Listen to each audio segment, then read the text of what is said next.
don't want your money. I'm just going to tell you right now. I don't want your money. You know why? Because if I take your money, then you got a reason to say that God owes you something. If I take your money, well, I paid my tithes and my offerings, so God, you owe me blessings. I don't want your money. Because I don't believe God owes us anything. Now, the money that I got goes to the IRS. Don't go to God. Goes to the United States. Those two places are not God. God don't need my money. He ain't got no late light bill. He ain't got no water bill. He ain't got no gas bill. He don't need no money. So what you gonna give me your money for and then say you giving it to God? I ain't giving it to God. I'm giving it to the gas man, light man, car man, house man, radio man, woman, kids, children, bank accounts, whatever I'm doing, it's all getting taxed. It's all going to the IRS, going to the government. I ain't seen not one red cent actually go to God. Well, you still want to give me your money? You want to give me your money just because, should a man rob God? How do I rob God? Through your tithes and offerings? Well, there was money during that time because the Romans, they took over, and wherever the Romans go, they bring coin as for barter and for trade. And coin turned into coins, which turned into dollars, which turned into debit cards, and now it's digital. But when I don't believe by the text that they were even speaking about that at that time or even before that. I mean, if you go back to Cain and Abel, they wasn't sacrificing, they wasn't giving up their money, they was giving up the work of their hands. They were giving up what they was taking care of. So, and I understand that. So now I'm working a job and I'm getting money.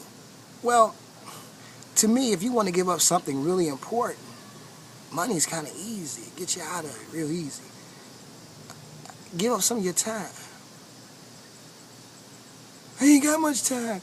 I ain't got this, I got to do that, I got to do that. That's why it's more important than money. You can give up some money.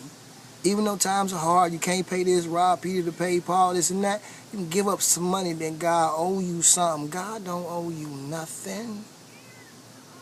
But I'ma praise him if he do. What if you don't praise him? Then what? What he gonna do? Cease to exist? Get weaker? Well, he gotta be important. I gotta be important to him. You are. He loves you. And that's important enough. Your soul, your spirit, that's important to him. How you conduct yourself as a child and representative of God, that's important to him. Why don't you sacrifice something worthwhile? That's something that's important to you. Like your time. I don't know. Maybe have a Ramadan. Don't have sex for 7 days. I mean, it's, sometimes it's 28, 30, 31. Cut that by 1/5 or 1/10 if you want to do that. If you like to eat a lot, why don't you do Ramadan? Cut back on your food, 10% of that. If you got a nasty attitude, why don't you be nice for 10% of that time? If you nice and you ain't got nothing to do, why don't you go volunteer your time, 10% of your time? Yeah. Giving of your soul and giving of your spirit and giving of yourself, that's equal, or if not even more valuable than giving up your money. Now, don't get me wrong, we can run the game. See, let me go and break down the game for you. See, the game is, how can I get you to work 5 days a week? Get up, celebrate after Friday, probably go out or something, or maybe not. Wait and go Saturday if you done got some rest. And then, sometimes you go party Sunday, you get up, you party Saturday night. Now, I got to make you get up, get dressed, bring yourself to this place, and give me some money. And tell you it's for God.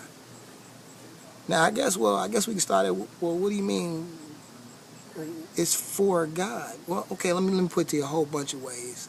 Okay, money is important to you. That's the most important thing on the earth.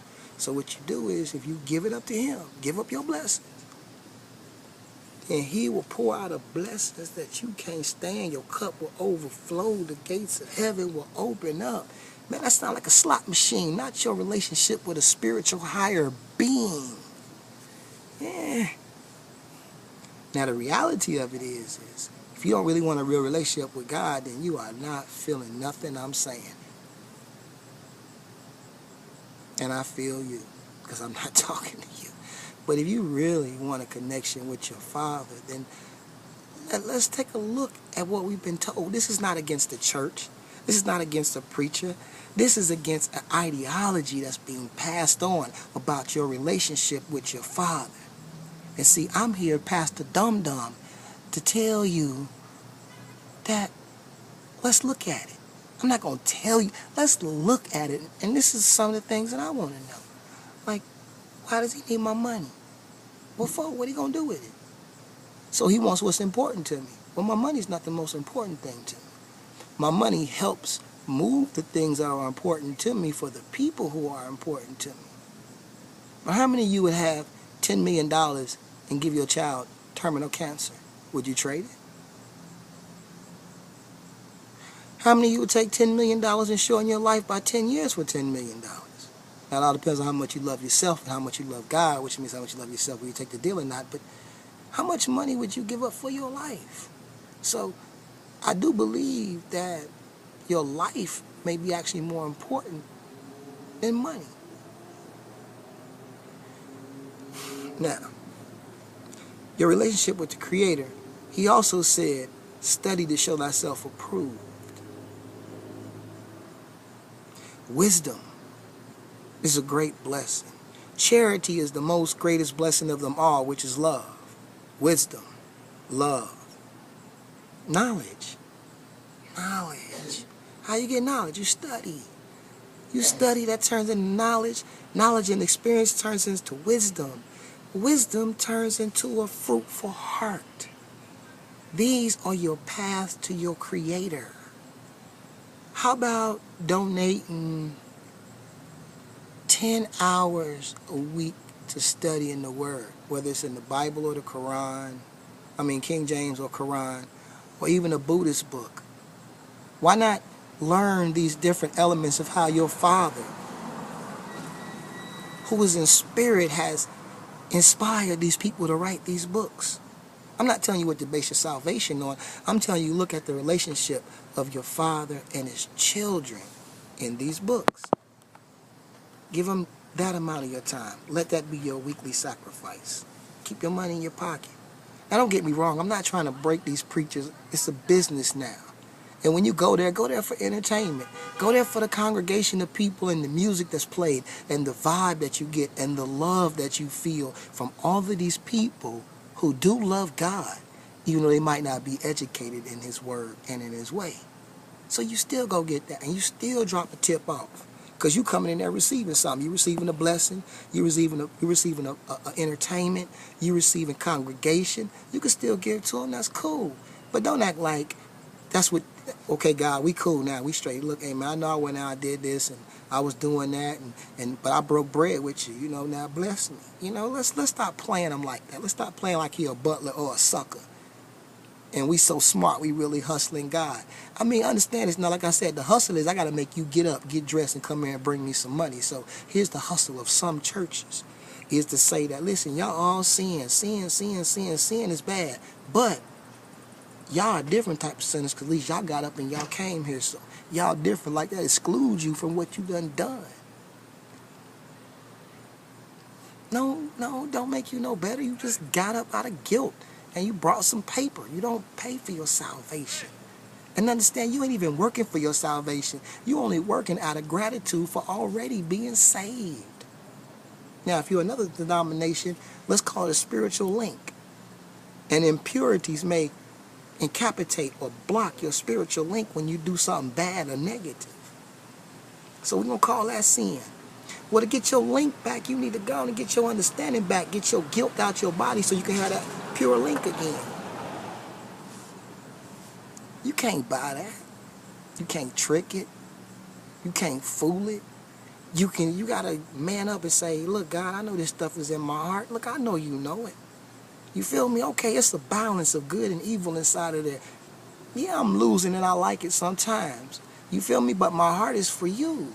So let's stop worrying about what a sin is, because not that you don't worry about it. What I'm saying is, you have to understand this, that the laws were put down here for you so that you'll have a better life. It wasn't put down here for you to obtain salvation. That the more you keep these laws and the better you are than everybody else, you obtain salvation. That don't make sense in nobody's religion. I mean, the more I do right, the more I'm guaranteed to go into heaven. I mean, based on what? And the more I do wrong, well, how many answers I gotta get wrong? What if I do wrong 135,000 times and I do right 3 million times? Does that balance kick me out of going to the afterlife? God, I thought you was fair, man. I mean, come on, I didn't put this evil in my heart. So that don't even make sense. That don't even make sense. He's not a dumb God. All you have to do is look at the universe. The universe is on precise everything, even the planet revolves around in circles. But we'll get into that later. But everything is unified. Everything works together. He's a very, very intelligent God. So stop giving my father dumb philosophies. That's what they feeding us, to keep us dumb, blind, deaf, and dumb. I'm here to tell you, I'm past the dumb. And if I can understand this, then everybody else already must know.